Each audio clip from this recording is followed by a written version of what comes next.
പരിപ്പ് വേവിക്കാൻ വെച്ചിട്ടുണ്ട്. 2 മുരിങ്ങയ്ക്ക് 1 മാങ്ങ അതും കൂടി ഇട്ടിട്ടാണ് കറി വയ്ക്കാൻ പോകുന്നത്. മുരിങ്ങ നീളത്തിൽ മുറിക്കാം. നാര് വേണം മുരിങ്ങ മുറിക്കുമ്പോൾ.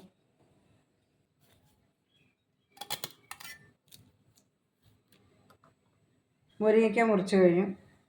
ഇനി അതിൻ്റെ ഈ ചൊനയൊന്നും എടുത്ത് നമുക്ക് കളയാം. അല്ലെങ്കിൽ അത് കുറേശ്ശെ നമുക്ക് സ്ലൈസാക്കി എടുക്കാം. അധികമൊന്നും വേണ്ട. ഒരു പുളിക്കണം. മാങ്ങയും മുരിങ്ങയ്ക്കയും കൂടെ മുൻപന്തി നിൽക്കുന്നത് മാങ്ങയുടെ പുളി. പരിപ്പ് വേവിച്ച് നമുക്ക് ഇട്ട് കൊടുക്കാം. മുരിങ്ങയ്ക്ക ഇട്ട് കൊടുക്കാം. നുറുക്കി വെച്ച മാങ്ങ ഇട്ട് കൊടുക്കാം.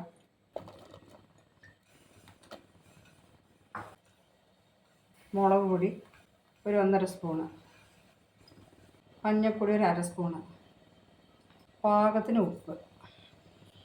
പുളിയുള്ളതുകൊണ്ട് കുറച്ചൊന്ന് ഒരു പൊടിക്ക് ഒന്ന് ഉപ്പ് മുന്നിൽ നിൽക്കണം, നല്ലതായിരിക്കും കറിക്ക്. കുറച്ച് വെള്ളവും കൂടെ ഒഴിച്ച് കൊടുക്കാം. ഒന്ന് ഇളക്കാം നമുക്ക്.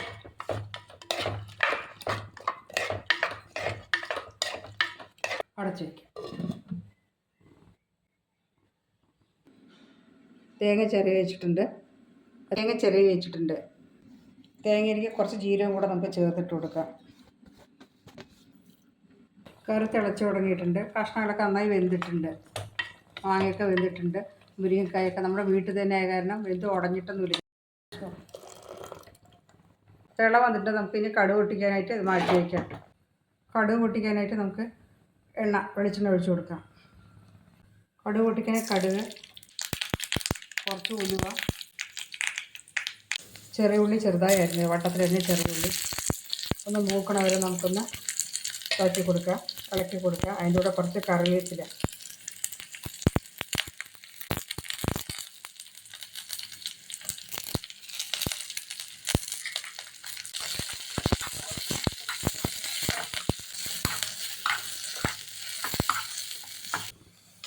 ഇപ്പോൾ താളിപ്പരിപ്പ് ഒഴിച്ച് കൊടുക്കാം. അങ്ങനെ മുരിങ്ങയ്ക്ക് മാങ്ങയും പരിപ്പും കൂടിയുള്ള കറി റെഡി ആയിട്ടാണ്. നല്ലൊരു നാടൻ കറിയാണ്. എല്ലാവരും ട്രൈ ചെയ്ത് നോക്കുക. ഇഷ്ടമായിട്ടെങ്കിൽ ലൈക്ക് ചെയ്യുക, ഷെയർ ചെയ്യുക, സബ്സ്ക്രൈബ് ചെയ്യുക, കമൻറ്റ് കൂടെ ചെയ്യുക.